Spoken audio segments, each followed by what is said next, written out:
నొప్పి మాయం, సర్జరీ దూరం. మోకాలు మరియు నడుము నొప్పులను ఇకపై భరించాల్సిన అవసరం లేదు. ఆపరేషన్ లేకుండా అత్యాధునిక చికిత్స. Indo British advanced pain clinic. సంప్రదించండి 9807556789. తెలంగాణ బీజేపీకి ఇన్ఛార్జ్ ఉన్నట్టా లేనట్టా?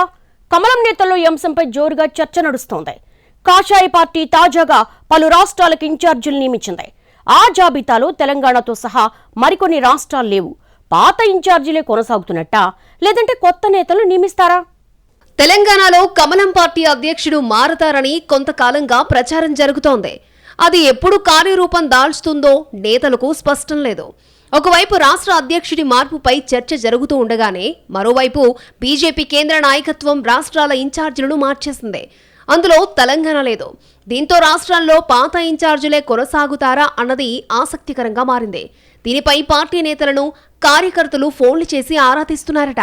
ఒకవేళ ఇన్ఛార్జీలను మార్చుంటే ఇప్పటికే మార్చేవారని, కొత్త ఇన్ఛార్జీలను నియమించకపోవడంతో ప్రస్తుతం ఉన్నవారే కంటిన్యూ అవుతారు అన్న చర్చ పార్టీలో జరుగుతోంది.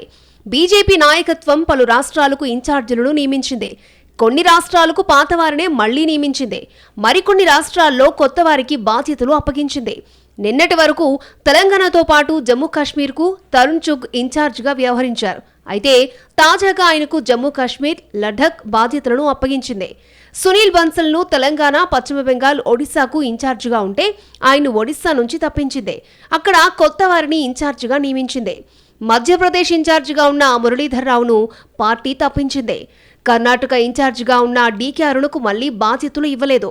తెలంగాణ నుంచి పొంగులేటి సుధాకర్ రెడ్డిని కర్ణాటక సహా ఇన్ఛార్జిగా నియమించింది. తెలంగాణకు ఇన్ఛార్జీలుగా ఉన్న సునీల్ బన్సల్, తరుణ్ చుగ్ సహా ఇన్ఛార్జిగా అరవింద్ మీనన్ ఉండేవారు. ఇప్పుడు వారు కొనసాగుతున్నట్టా లేదా అన్న చర్చ జరుగుతోంది. వారిని కొనసాగించి ఉంటే జాబితాలో వారి పేర్లు ఉండేవని పార్టీ నేతలు అంటున్నారు. తెలంగాణకు కొత్త ఇన్ఛార్జీలను నియమించొచ్చని, అందుకే జాబితాలో తెలంగాణ లేదని బీజేపీ వర్గాలు చెబుతున్నాయి. కొత్త ఇన్ఛార్జీలను నియమించే వరకు పాత నేతలు కంటిన్యూ అవుతారని కొందరు అభిప్రాయపడుతున్నారు.